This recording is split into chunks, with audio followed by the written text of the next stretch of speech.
जोहार, मैं आनंद कुमार और आप देख रहे हैं जन मन की बात।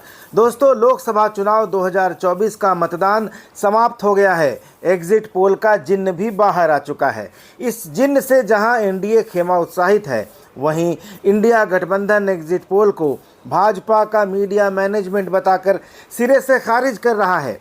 अब सवाल उठता है कि दोनों गठबंधनों के आत्मविश्वास का आधार क्या है।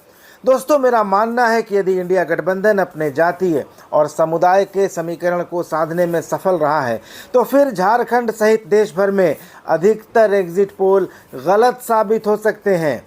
लेकिन इसके उलट अगर मोदी द्वारा तैयार किए गए बड़े लाभार्थी वर्ग ने अगर जातीय और समुदाय के बंधन को तोड़कर मोदी के नाम पर कमल का बटन दबाया है, तो फिर परिणाम भी एग्जिट पोल के आंकड़ों के इर्द गिर्द ही आ सकते हैं। दोस्तों, शुरुआत महिला वोटरों से करते हैं। लोकसभा चुनाव 2024 में झारखंड में महिलाओं ने पुरुषों की अपेक्षा ज़्यादा मतदान किया है। झारखंड में 4 चरणों में कुल 1,70,00,000 मतदाताओं ने मतदान किया। इनमें महिलाओं की संख्या 87,11,000 और पुरुषों की संख्या 83,85,000 रही। यानी पुरुषों के मुकाबले 3,26,000 ज़्यादा महिलाओं ने अपने वोट का इस्तेमाल किया। तो दोस्तों, ये जो महिलाओं के वोट हैं, वो ज़्यादातर किसके हिस्से में गए हैं, एनडीए के या इंडिया अलायंस के? अगर इसका अनुमान लग जाए तो सीटों पर हार जीत का मोटा मोटी अंदाज़ा भी लग जाएगा। 1952 से लेकर 2014 तक के लोकसभा चुनाव में जहां तक वोट डालने का सवाल है, महिलाएं हमेशा पुरुषों से पीछे रही हैं। लेकिन 2019 के आम चुनाव में उन्होंने पुरुषों को पीछे छोड़ दिया। 2019 के लोकसभा चुनाव में 67.18% महिलाओं ने और 67.02% पुरुषों ने वोट डाले थे और भाजपा ने 303 सीटें हासिल की थी। झारखंड में भी बीजेपी और उसकी सहयोगी आजसू ने 14 में से 12 सीटें हासिल कर ली थी। 2024 के चुनाव में महिलाओं के वोट पुरुषों की तुलना में ज़्यादा हैं। इंडिया टुडे एक्सिस माई इंडिया के एग्जिट पोल से पता चलता है कि जिन 10 राज्यों में महिलाओं का वोटिंग परसेंटेज ज़्यादा रहा है, उनमें से 8 राज्यों में एनडीए का वोट शेयर ज़्यादा रहा। इससे समझा जा सकता है कि महिलाओं का झुकाव बीजेपी या एनडीए की तरफ था। बीजेपी की महिला समर्थकों का एक बड़ा हिस्सा ग्रामीण क्षेत्रों और गरीबी रेखा से नीचे रहने वाले तबके से आता है। मोदी सरकार की कल्याणकारी योजनाओं ने भी महिलाओं को भाजपा की तरफ आकर्षित किया है। झारखंड में कहा जा रहा है कि हेमंत सोरेन की गिरफ्तारी और कल्पना सोरेन की भावुकता भरी सभाओं, उनकी आंसू भरी अपील ने आदिवासी वोटरों, खास करके महिला वोटरों को काफ़ी प्रभावित किया है, उन पर काफ़ी असर डाला है और वे बड़ी तादाद में मतदान केंद्रों तक पहुंची हैं और हेमंत सोरेन को जेल से बाहर निकालने के लिए झारखंड मुक्ति मोर्चा और इंडिया अलायंस के उम्मीदवारों के पक्ष में वोट किया है।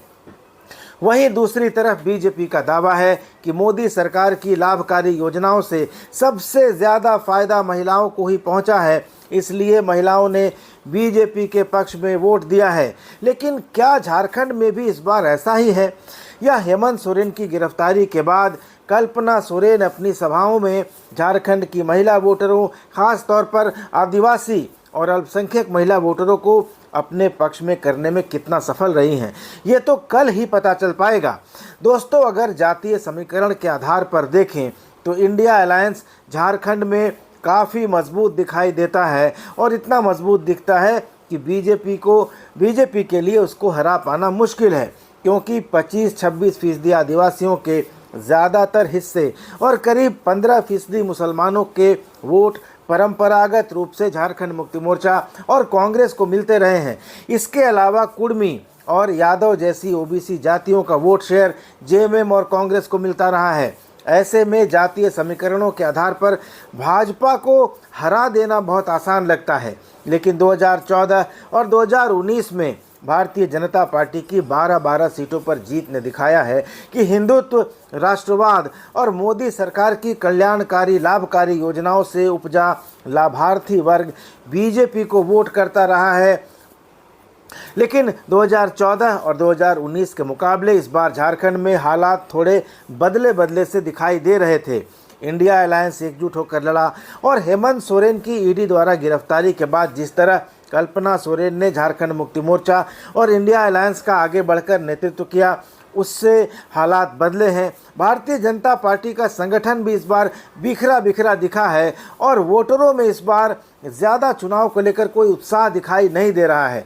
तो दोस्तों, इस बार कहा जा रहा है कि झारखंड की सभी 14 लोकसभा सीटों पर इंडिया अलायंस मुकाबले में है और ख़ास करके अनुसूचित जनजातियों के लिए आरक्षित सभी 5 सीटों को इंडिया अलायंस के उम्मीदवार जीतने की स्थिति में हैं और सामान्य सीटों में भी 2-3 सीटें ऐसी हैं जहां इंडिया अलायंस के उम्मीदवार जीत सकते हैं। तो दोस्तों, अब थोड़ी ही देर का इंतज़ार बचा है। एनडीए का दावा और एग्जिट पोल सही साबित होंगे या इंडिया अलायंस इस बार कोई कमाल करने में सफल हो पाएगा? क्या कल्पना सोरेन के आंसुओं से झारखंड के मतदाताओं का कलेजा पिघला है? क्या हेमंत सोरेन की गिरफ्तारी और उनके नए शिबू सोरेन लुक से मतदाता प्रभावित हुए हैं? इन सब का खुलासा आने वाले कुछ समय में हो जाएगा। कल दोपहर तक तस्वीर पूरी तरह से साफ हो जाएगी। तब तक आप मेरे साथ बने रहिए, देखते रहिए जनमन की बात। धन्यवाद, नमस्कार।